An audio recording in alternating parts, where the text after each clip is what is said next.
राज्याच्या राजकारणातली सगळ्यात मोठी बातमी, मनसे अध्यक्ष राज ठाकरे यांनी आज पंतप्रधान नरेंद्र मोदी यांना बिनशर्त पाठिंबा दिलाय।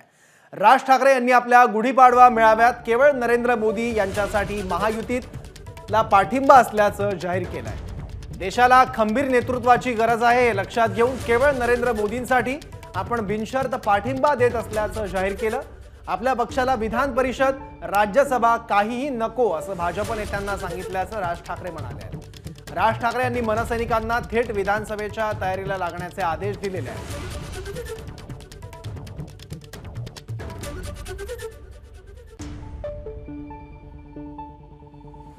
पण इथे ज्यावेळेला मी बसलो होतो, ज्यावेळेला देवेंद्र फडणवीस आणि मुख्यमंत्र्यांबरोबर, त्याच्यानंतर मी माझं आणि देवेंद्र फडणवीसांचं बोलणं झालं आणि मी म्हटलं की मला नको ते म्हटलं तर पण त्या वाटाघाटी मला पाडू नका याच्यामध्ये।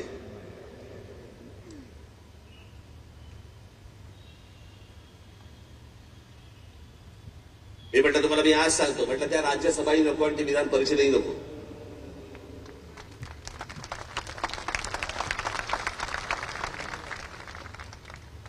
पण या देशाला चांगल्या खंबीर नेतृत्वाची गरज आहे, ज्याच्याकडनं माझ्या अपेक्षा आहेत त्याही पूर्ण झाल्या नाहीत तर राज ठाकरेंचं तोंड आहेच।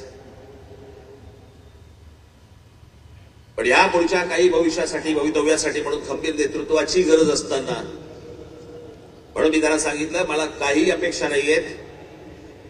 महाराष्ट्र नवनिर्माण सेना, भारतीय जनता पक्ष, शिवसेना आणि एनसीपी, परंतु फक्त नरेंद्र मोदींसाठी बिनशर्त पाठिंबा देत आहे हे मी आज आपल्यासमोर सगळ्यांसमोर जाहीर करतो। आणि माझ्या गावागावातल्या सगळ्या महाराष्ट्रामधून आलेल्या माझ्या सर्व महाराष्ट्र सैनिकांना मला फक्त एकच सांगायचंय, विधानसभेच्या तयारीला लागा, जोरात विधानसभेच्या तयारीला लागा। पुढच्या गोष्टीत पुढे आपण कसलाही विचार न करता आता बांधणीचा विचार केला पाहिजे आपण, आणि त्याच्यासाठी म्हणून मी तुम्हाला महाराष्ट्रभर सगळ्या ठिकाणी भेटण्यासाठी लवकरच आपल्या समोर येत आहे।